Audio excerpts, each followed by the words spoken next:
Welcome to Kenny's to Pennies. This week, stay tuned for a big thing after my segment, because you know what? We're going to head into overtime, fans.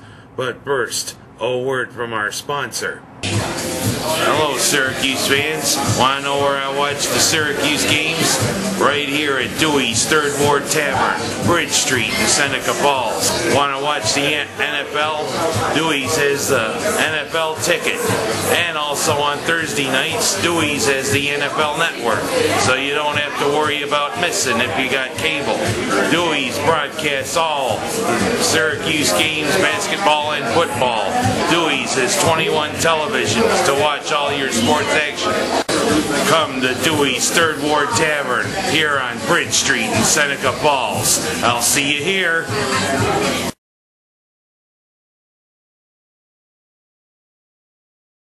Put my face on your shirt.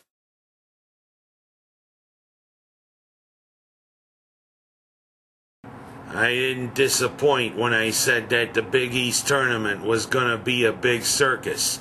Ladies and gentlemen, children of all ages, welcome to Madison Square Garden and the three-ring circus of the Big East tournament. Here we have all 16 teams from the Big East. Ready for the big show? Well, let's get it on.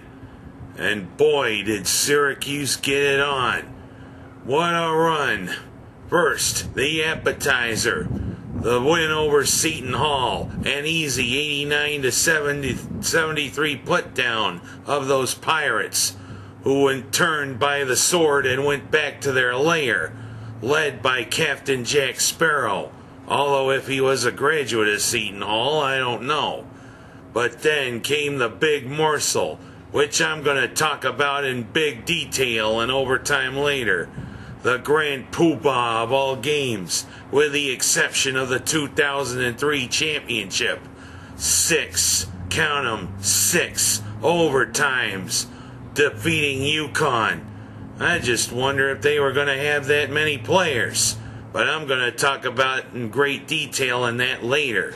And then the next night, what another way to cap it. West Virginia, 84-79, and that went into overtime. And boy, those Syracuse guys had to be really whooped.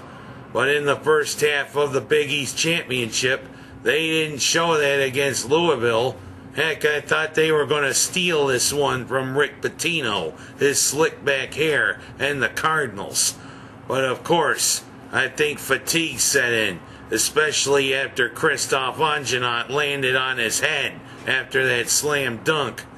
But what a run, SU folks. Even if we did come up short, hey, we're headed to the big dance, and we did it in grand fashion. But as I said, get ready, because we're going to head into overtime, and you're going to hear my rants about that classic UConn game. For now, until we go into overtime, I'm Ken Haas. That's my story, and I'm sticking to it. Ready for the first overtime, folks. I want to talk about that ref in the UConn game. Hey, is he blind or what? Hey, the game could have ended twice earlier. First, Devendorf hitting that shot at the buzzer, but they had to spend all that time before they said, no basket. When you know, it was leaving his hand just as time expired. Doesn't that count for anything? And secondly, how come you didn't call a foul on the guys who were harassing Paul Harris on the fourth overtime? What the hell was that? Hey, you know, maybe you need a vision test. Here, take my glasses. Second overtime. How come we couldn't finish in regulation, Syracuse? But what a way. 6 OTs against UConn. 127-117. I just wondered, were we going to run out of players? Heck, we were down to using a walk-on there at the end of the game. And secondly, we had to go into overtime again to beat West Virginia. Heck, We played the equivalent of almost 5 games in the Big East tournament. Oh, who was the opponent for the 5th one? Beats the hell out of me, but what a finish. Overtime 3, folks, and I'm just relaxing, because after talking about that, I needed a rest. But the 3rd overtime, Louisville, Rick Pitino and his slick back hair. Heck, Pitino, could we have another hairstyle while you're at it? But whatever, we lost our focus there in the second half, especially after Anjanat decided to go on his head. Boy, that was scary. 76-66. What a run, Syracuse, even if we did come up short. 4th overtime. How you doing? We're in the 4th overtime, folks, and we're going to talk about Syracuse and Stephen F. Austin, our matchup in the NCAA tournament. But you know what? Those darn Austin guys are a bunch of lumberjacks. Heck, it's going to be a short sweep there for Stephen F. Austin. Syracuse is primed and ready. We're going to run through the NCAA tournament, although North Carolina might have something to say about that.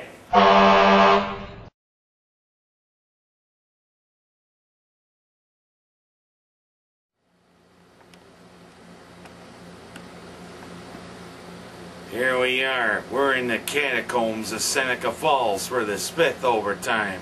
And we're going to talk about the 7 teams from the Big East that are in the big dance. 7 of them. Hey, somebody from Providence might have a little something to say about that. They got regulated to the NIT. So did Notre Dame. And St. John's got regulated to the CBI. But more about that later. 7 of them. 3 of them, number 1 seeds. But you know what? Where Syracuse is, North Carolina's the number 1 seed. Hey, selection committee, is there some cahootinizing going on?